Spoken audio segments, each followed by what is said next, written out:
ലോകം മുഴുവൻ സുഖം പകരാനായി സ്നേഹദീപമേ മിഴി തുറക്കൂ. ലോകം മുഴുവൻ സുഖം പകരാനായി സ്നേഹദീപമേ മിഴി തുറക്കൂ. കഥന നിവാരണ കനിവിന്നുറവേ കാട്ടിൻ നടുവിൽ വഴിതെളിക്കൂ. കേരളമേ എങ്ങോട്ടാണ്? വളരെ വേദനാജനകമായ വാർത്തകളാണ് ഇപ്പോൾ കണ്ടുകൊണ്ടിരിക്കുന്നത് അല്ലേ? ന്യൂസ് ചാനൽ ഓപ്പൺ ചെയ്താൽ കാണുന്നത് കില്ലിംഗ് സ്റ്റോറീസാണ്. കൊലപാതകങ്ങളുടെ ഒരു നിര തന്നെയാണ് നമ്മുടെ സമൂഹത്തിൽ ദിനം പ്രതി കേട്ടുകൊണ്ടിരിക്കുന്നത്. ഇതിനൊക്കെ ഒരവസാനം ഉണ്ടാകുമോ എന്ന് ചോദിച്ചാൽ അറിയില്ല കേട്ടോ. എനിക്കറിയില്ല അതെങ്ങനെ പറഞ്ഞു തരണമെന്ന്. ഇതിൻ്റെയൊക്കെ ബേസിക് ആയിട്ടുള്ള ഒരു കാര്യം, എന്തുകൊണ്ടാണ് ഒരു വ്യക്തി കഞ്ചാവ് പോലുള്ള ലഹരി പദാർത്ഥങ്ങളിൽ അടിമപ്പെട്ടു പോകുന്നത്? ഈ ലഹരി പദാർത്ഥങ്ങളൊക്കെ വളരെ കാലങ്ങൾക്ക് മുമ്പ് തന്നെ നമ്മുടെ ഈ സമൂഹത്ത് ഉള്ളതാണ്.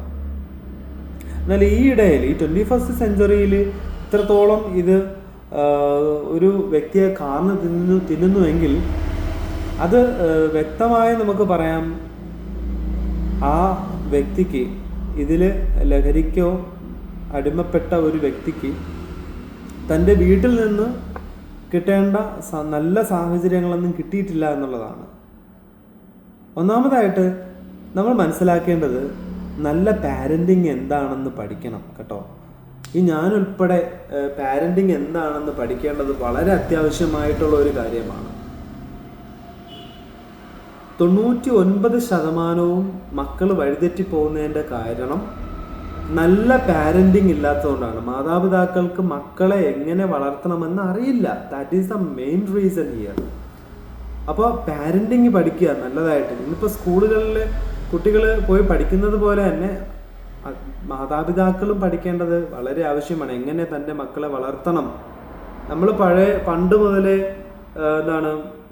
ചെയ്യുന്ന കാര്യങ്ങൾ, എൻ്റെ അപ്പനും അമ്മയും എന്നോട് എന്താണ് പെരുമാറിയത് അത് തന്നെയാണ് ഞാനും പകർന്നു കൊടുക്കുന്നത് എൻ്റെ വരുന്ന തലമുറകൾക്ക്. That is not good. That's not at all good. അത് ശരിയായ ഒരു കാര്യമല്ല. നല്ല പാരൻറ്റിങ് എന്താണെന്ന് പഠിച്ചിട്ട് കുട്ടികളെ എങ്ങനെ വളർത്താമെന്ന് പഠിക്കുകയും അതനുസരിച്ച് കുട്ടികളോട് പെരുമാറുകയും ചെയ്യുമ്പോഴാണ് നല്ലൊരു വ്യക്തിത്വത്തെ നമുക്ക് വാർത്തെടുക്കുവാനായിട്ട് സാധിക്കുന്നത്. പലപ്പോഴും നമ്മൾ ചെയ്യുന്ന എന്താണ്, കുട്ടികളെ സ്കൂളിൽ വിട്ട് പഠിപ്പിക്കുന്നു, നല്ല വിദ്യാഭ്യാസം കൊടുക്കുന്നു, യാതൊരുവിധ ബുദ്ധിമുട്ടുകളോ പ്രയാസങ്ങളോ അറിയിക്കാതെ കുട്ടികളെ വളർത്തുന്നു. ഈ കുഞ്ഞ് വളർന്ന് വലുതായി കഴിയുമ്പോഴത്തേക്ക് കരുണയില്ല, ദയയില്ല, മറ്റുള്ളവരോട് പെരുമാറേണ്ടത് എങ്ങനെയാണെന്ന് അറിയില്ല. ഇങ്ങനെയായിരിക്കും ഒട്ടുമിക്ക കുഞ്ഞുങ്ങളും വളർന്നു വരുന്നത്. അപ്പോൾ വലുതായി കഴിയുമ്പോഴെന്ത് പറ്റും? ഫ്രീഡത്തിലേക്ക്, ഒരു കംപ്ലീറ്റ് ഫ്രീഡം അവന് കിട്ടിക്കഴിയുമ്പോഴത്തേക്കും അവൻ എന്ത് ചെയ്യും? അവൻ്റെ ലോകത്തിലേക്ക് അവൻ സഞ്ചരിക്കാൻ തുടങ്ങും. കുറേ നാളൊക്കെ നമ്മൾ എന്ത് ചെയ്യും? മക്കളെ പിടിച്ച് അടച്ചിടും അല്ലേ? റൂമിനകത്ത് അടച്ചിട്ടും അല്ലെങ്കിൽ വീട്ടിൽ അടച്ചിട്ട് വളർത്തും. നല്ല സൗഹൃദങ്ങളിലേക്ക് കുട്ടികളെ എന്ത് ചെയ്യാം? വിടുക എന്നുള്ളതാണ്. നന്നായിട്ട് കുട്ടികളെ വളർത്തുവാനായിട്ട് നമ്മൾ പരിശീലിക്കേണ്ടതുണ്ട്. സ്കൂളുകളൊക്കെ PTA മീറ്റിംഗ് ഒക്കെ വിളിക്കുന്നുണ്ട്. എന്തുകൊണ്ടൊരു പാരൻറ്റിങ്ങിൻ്റെ ഒരു ക്ലാസ് അറേഞ്ച് ചെയ്തുകൂടാ? നമ്മുടെ പാരൻസിന് വേണ്ടിയിട്ട് കുട്ടികളെ എങ്ങനെ വളർത്താം, അവരെ എങ്ങനെ നമുക്കൊരു മാതൃകയായി മാറാം എന്നൊക്കെ ഒരു പാരൻറ്റിങ്ങിൻ്റെ ഒരു ക്ലാസ് എന്തുകൊണ്ട് അറേഞ്ച് ചെയ്യുന്നില്ല? എൻ്റെ ഒരു അഭിപ്രായത്തിൽ കുട്ടികളിൽ എല്ലാവരും നമ്മൾ സ്കൂളുകളിൽ ഒരു 5-6 പീരീഡ് കുട്ടികളിൽ നിന്ന് പഠിക്കുന്നുണ്ടല്ലേ? എൻ്റെ ഒരു അഭിപ്രായം, ഒരു പീരീഡ് എല്ലാ ദിവസവും പാരൻസിന് ക്ലാസ് കൊടുക്കാൻ പറ്റുമെങ്കിൽ ഏറ്റവും നല്ലതായിരിക്കും. ആ കേരളത്തിലെ ഏതെങ്കിലും ഒരു സ്കൂള് ഇത് ഏറ്റെടുത്ത് ചെയ്യുകയാണെങ്കിൽ 5 പീരീഡ് കുട്ടിക്ക് പഠിക്കാൻ കൊടുക്കുക. 6ാമത്തെ പീരീഡ് പറ്റുന്ന പാരൻസിന്, നമ്മളിപ്പോൾ കമ്പൽ ചെയ്യുന്നില്ല. അപ്പോൾ അച്ഛനും അമ്മയും ജോലിക്കാരാണെങ്കിൽ അവർക്ക് വരാൻ പറ്റില്ല. പക്ഷേ അവർക്ക് ലീവ് കിട്ടുന്ന സമയങ്ങളിൽ ഇങ്ങനെയുള്ള ഒരു പ്രോഗ്രാമിന് വന്നിരിക്കാം. അപ്പോൾ ഒരു പീരീഡ് എപ്പോഴും പാരൻസിന് വേണ്ടി ഒരു ക്ലാസ് റൂമോ 2 ക്ലാസ് റൂമോ അറേഞ്ച് ചെയ്യുകയാണെങ്കിൽ എത്ര സുന്ദരമായിരിക്കും, എത്ര മനോഹരമായിരിക്കും. ഈ പ്രൈവറ്റ് സ്കൂളിൻ്റെ മാത്രമല്ല, ഗവൺമെൻറ് സ്കൂളാണെങ്കിലും ഇങ്ങനെ ഒരു ആശയം, ഒരു ഐഡിയ, ഒരു ആശയം മുന്നോട്ട് വയ്ക്കാത്തത് എന്തുകൊണ്ടാണ്? ഇനിയുള്ള കാലഘട്ടങ്ങളിൽ തീർച്ചയായിട്ടും അത് വേണം.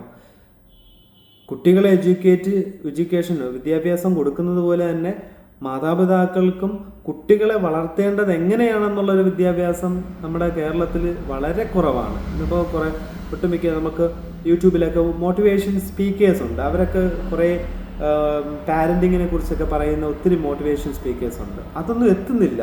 അങ്ങനെയുള്ള നല്ല മോട്ടിവേഷൻ സ്പീക്കേഴ്സിനെയൊക്കെ കൊണ്ടുവരിക, പാരൻറ്റിങ്ങിനെ ക്ലാസ് എടുക്കുന്ന വ്യക്തികളെ കൊണ്ടുവന്ന് പാരൻസിനെയൊക്കെ ഒന്ന് അവയർനെസ് ആക്കി എടുക്കേണ്ട വലിയൊരു ദൗത്യം നമ്മളുടെ മുന്നിലുണ്ട്. അല്ലാതെ ഇതിപ്പം നല്ലൊരു പാരൻറ്റിങ് ഇല്ലാത്തതിൻ്റെ കാരണം കൊണ്ടാണ് ഒരാൾ ലഹരി വസ്തുക്കൾക്ക്, പ്രത്യേകമായിട്ട് കഞ്ചാവ് പോലുള്ള ലഹരി വസ്തുക്കളിലേക്ക് അടിമപ്പെട്ടു പോകുന്നതിൻ്റെ ഏറ്റവും വലിയൊരു കാര്യം അതുകൊണ്ടാണെന്നാണ് എൻ്റെ ഒരു അഭിപ്രായം. അപ്പോൾ എനിക്കും മകളാണ്. അപ്പോൾ ഞാൻ എത്രമാത്രം ഞാൻ പഠിക്കേണ്ടിയിരിക്കുന്നു. പാരൻറ്റിങ്ങിൻ്റെ കാര്യത്തിൽ ഞാനും പ്രഗത്ഭനൊന്നും അല്ല. എനിക്കും അറിയില്ല എങ്ങനെയാണ് മക്കളെയൊക്കെ നോക്കേണ്ടതെന്നുള്ള കാര്യങ്ങളൊന്നും എനിക്കറിയില്ല.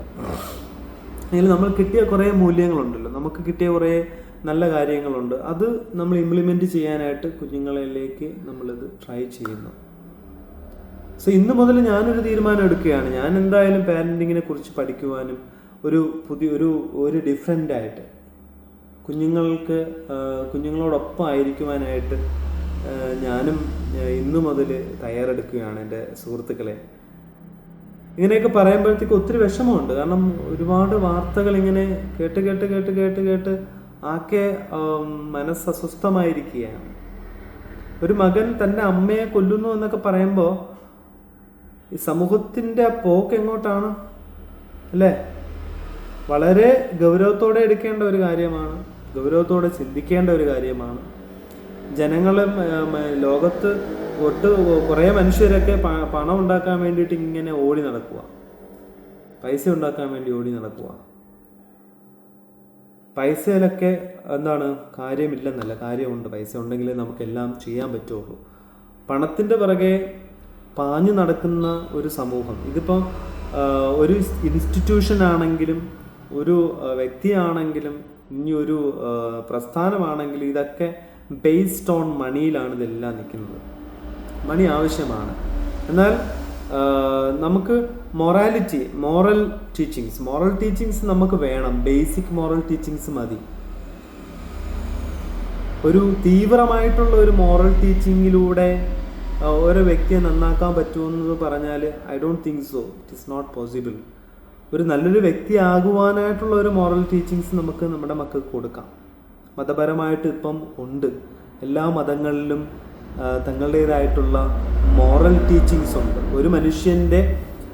ഒരു മനുഷ്യനെ ഹനിക്കാത്ത രീതിയിൽ, അല്ല ഒരു മനുഷ്യനെ ഉപദ്രവിക്കാത്ത രീതിയിലുള്ള കാര്യങ്ങൾ ആണ് നമ്മൾ മോറലിൽ വരുന്നത് അല്ലേ? അവരനെ ഉപദ്രവിക്കാൻ പാടില്ല, മറ്റുള്ളവരെ സ്നേഹിക്കാനാണ് പഠിപ്പിക്കുന്നത് അല്ലേ? മതങ്ങൾ നമ്മളെ പഠിപ്പിക്കുന്നത് എന്താ?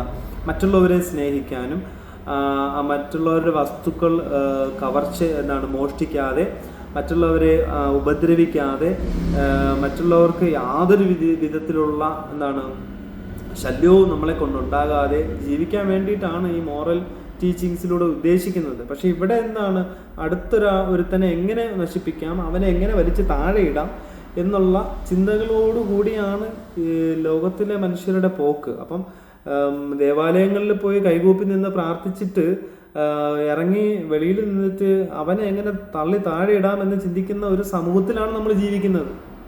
അതൊരു റിയാലിറ്റിയാണ്, അതൊരു സത്യമായിട്ടുള്ള ഒരു കാര്യമാണ്. Nobody is perfect in the world. ഞാനും ഈ ലോകത്തിലുള്ള ആരും പെർഫെക്റ്റ് അല്ല. Nobody is perfect in the world. അപ്പോൾ എല്ലാവർക്കും ഇംപെർഫെക്ഷനിലൂടെ പെർഫെക്റ്റ് ആകാൻ വേണ്ടി ശ്രമിച്ചുകൊണ്ടിരിക്കുകയാണ് അല്ലേ? ഇംപെർഫെക്ഷനിലായിട്ടുള്ള നമ്മൾ പെർഫെക്റ്റ് ആകാനായിട്ട് ഒരു തരത്തിൽ ആരെയും ഉപദ്രവിക്കാതെ, ആർക്കും ഒരു ശല്യമൊന്നും ഉണ്ടാക്കാതെ, നല്ല ഒന്ന് ഒതുങ്ങി മര്യാദയ്ക്ക് പോകണമെന്ന് ആഗ്രഹിക്കുന്ന ഒരുപാട് പേര് നമ്മുടെ സമൂഹത്തിലുണ്ട്. ഇപ്പോൾ ബേസിക്കായിട്ട് ഞാൻ പറഞ്ഞു വന്നത് ഇത്രയേ ഉള്ളൂ. നമ്മുടെ സമൂഹത്തിൽ നടക്കുന്ന കൊലപാതകങ്ങളും മറ്റു ഇമ്മോറൽ ആക്ടിവിറ്റീസുകളും ഒക്കെ നടക്കുന്നതിൻ്റെ കാരണം ഈ വ്യക്തികൾക്ക് ബേസിക് ആയിട്ടുള്ള കാര്യങ്ങൾ തങ്ങളുടെ ജീവിതത്തിൽ നിന്ന് കിട്ടിയിട്ടില്ല. അപ്പോൾ അതുകൊണ്ടൊക്കെ തന്നെയാകാം ഇങ്ങനെയൊക്കെ കുറേ മാനസികമായിട്ടുള്ള സംഘർഷങ്ങളും മാനസികമായിട്ടുള്ള പിരിമുറുക്കങ്ങളും ടെൻഷൻസ് മാനസിക അസുഖങ്ങൾ. അപ്പോൾ അങ്ങനെ ഒത്തിരി പ്രശ്നങ്ങളിലൂടെയാണ് ഒരു വ്യക്തി സമൂഹത്തിലൂടെ കടന്നു പോകുന്നത്. നമ്മൾ അറിയുന്നില്ല. നമ്മൾ പുറമേ നിന്ന് നോക്കുമ്പോഴത്തേക്ക് ഓക്കെ ഈസ് ഗുഡ്, നല്ലൊരു വ്യക്തിയാണെന്ന് നമുക്ക് കാണാം. പക്ഷെ അവൻ്റെ ഉള്ളിലേക്ക് ചെല്ലുമ്പോഴത്തേക്ക് എന്തുമാത്രം പ്രശ്നങ്ങളുമായിട്ട് നടക്കുന്ന ഒരു വ്യക്തിയായിരിക്കാം. ഈ കഴിഞ്ഞ ഒരു ദിവസം തന്നെ നമ്മുടെ വാർത്തയിലൊക്കെ കണ്ടു, അമ്മ മകനെ കൊന്ന ഒരു മകൻ കുറേ പേരെ കൊന്നു, അല്ലെ 4-5 പേരെ കൊലപ്പെടുത്തി. അപ്പോൾ അതൊക്കെ അവനെ കണ്ടാൽ അങ്ങനെ തോന്നുന്നില്ല. അവൻ സമൂഹത്തിൽ ഇറങ്ങി നടക്കുമ്പോഴത്തേക്ക് ഓക്കെ ഹീസ് ഗുഡ്. പക്ഷെ എന്തുകൊണ്ട് അവനതങ്ങനെ ചെയ്യാൻ തോന്നി? ഇത്രയും കൊലകൾ നടത്തുവാനായിട്ട് എന്തുകൊണ്ട് അവനെ തോന്നി? So something is somewhere wrong. എവിടെയോ എന്തൊക്കെയോ പ്രശ്നങ്ങളും വ്യക്തിഗത ജീവിതങ്ങളിലുണ്ട്. അപ്പം പ്രത്യേകമായിട്ടും എനിക്കിപ്പോൾ ഒരു കുഴപ്പമില്ലെങ്കിലും ഞാൻ എന്ത് ചെയ്യണം? ഒരു കൗൺസിലിങ്ങിനൊക്കെ വിധേയമായി ഒരു കൗൺസിലറെയൊക്കെ കണ്ട് എൻ്റെ പ്രശ്നങ്ങളെയൊക്കെ പങ്കുവയ്ക്കുവാനായിട്ട് ശ്രമിക്കും. ഇനിയിപ്പോൾ കൗൺസിലറെ കാണണ്ട, ഒരു നല്ലൊരു സുഹൃത്തിൻ്റെ അടുത്ത് ഓപ്പണായിട്ട് ഷെയർ ചെയ്യും. നമ്മുടെ കാര്യങ്ങളൊക്കെ ഒന്ന് ഓപ്പണായിട്ട് ഷെയർ ചെയ്യും. അപ്പോൾ നമുക്ക് അവിടെ നിന്ന് നമുക്ക് കിട്ടേണ്ട സൊല്യൂഷൻസ് കിട്ടും. ഇനിയും കിട്ടിയില്ലെങ്കിൽ അപ്രോച്ച് സംബഡി എൽസ്, കൗൺസിലേഴ്സിനെയൊക്കെ കാണുക. യൂറോപ്പിലൊക്കെ കൗൺസിലിംഗ് മസ്റ്റാണ്. ഇപ്പോൾ ഒരു വ്യക്തിക്ക് മാനസിക സംഘർഷം ഉണ്ടെങ്കിലും ഇല്ലെങ്കിലും കൗൺസിലിംഗ് പ്രിഫർ ചെയ്യുന്നുണ്ട്. ഇനി എൻ്റെ പ്രിയ സുഹൃത്തുക്കളെ, നമ്മൾ ഇനി കുറച്ചുകൂടെ ജാഗ്രതയായിട്ട് മുന്നോട്ട് പോയാലേ പറ്റത്തുള്ളൂ. മുന്നോട്ട് പോകണം, കുറച്ചുകൂടെ ജാഗ്രതയായിട്ടല്ല നല്ലതുപോലെ ജാഗ്രതയായിട്ട് മുന്നോട്ട് പോകണമെന്ന് തന്നെയാണ് എൻ്റെ അഭിപ്രായം. കാരണം നമ്മൾ ഓരോരുത്തരും ചിന്തിക്കുക, എങ്ങനെ ജീവിക്കണം, എങ്ങനെ മറ്റുള്ളവരോട് പെരുമാറണം, എല്ലാവരെയും സ്നേഹിച്ചും എല്ലാവരെയും ആരെയും ഉപദ്രവിക്കാതെ മുന്നോട്ട് പോവുക എന്നുള്ളതാണ് മെയിനായിട്ടുള്ള ഒരു കാര്യം. അപ്പം സ്വയം തിരിച്ചറിയുക, നമ്മുടെ മക്കളെയൊക്കെ എങ്ങനെ വളർത്തിക്കൊണ്ട് വരാമെന്നുള്ളതിന് നന്നായിട്ട് തന്നെ ഒരു സ്റ്റഡി ചെയ്യേണ്ട ഒരു വലിയ കാര്യം തന്നെയാണ് കേട്ടോ. അപ്പോൾ കുട്ടികളിലും പ്രയാസങ്ങളും വീട്ടിലെ ബുദ്ധിമുട്ടുകളും ഒക്കെ അറിഞ്ഞ് വളരുന്ന മക്കൾക്ക് മാത്രമേ, അങ്ങനെയുള്ള കുഞ്ഞുമക്കളാണ് വലുതായി കഴിയുമ്പോഴത്തേക്ക് സാഹചര്യങ്ങളൊത്ത് അവർ നമ്മുടെ വീട്ടിലെ സാഹചര്യങ്ങൾ മനസ്സിലാക്കുകയും പിന്നെ അവർ എന്തു ചെയ്യും? നമുക്ക് ഒരു സപ്പോർട്ടായിട്ട്, മാതാപിതാക്കൾക്ക് സപ്പോർട്ടായിട്ട് പിന്നീട് ഭാവിയിൽ അവർ നിൽക്കുകയുള്ളൂ. എല്ലാ സുഖ സൗകര്യങ്ങളും കുട്ടികൾക്ക് ഒരുക്കി കൊടുത്തിട്ട് വളർത്തുകയാണെങ്കിൽ ഉറപ്പായിട്ടും ഞാൻ പറയാം, ആ പിള്ളേരൊക്കെ വഴിതെറ്റിപ്പോവും. അത് കുട്ടികളുടെ കുഴപ്പമല്ല, നമ്മുടെ പാരൻറ്റിങ്ങിൻ്റെ കുഴപ്പമാണ്. So dear friends, you have to be very careful. വളരെ കെയർഫുൾ ആയിരിക്കണം. ഇനിയുള്ള ദിവസങ്ങളിൽ ചിന്തിച്ച് നമുക്ക് നന്നായിട്ട് പ്രവർത്തിക്കാം, ഒരു പരിഹാരം കണ്ടെത്താം. ഇങ്ങനെ സമൂഹത്തിൽ അക്രമങ്ങളും കൊലപാതകങ്ങളൊക്കെ എങ്ങനെ കുറയ്ക്കാം എന്നൊക്കെ ഉള്ള ഒരു വലിയൊരു സ്റ്റഡി തന്നെ ഇനി നടത്തണം, സ്വയം വിലയിരുത്തണം. Thank you all. Thank you.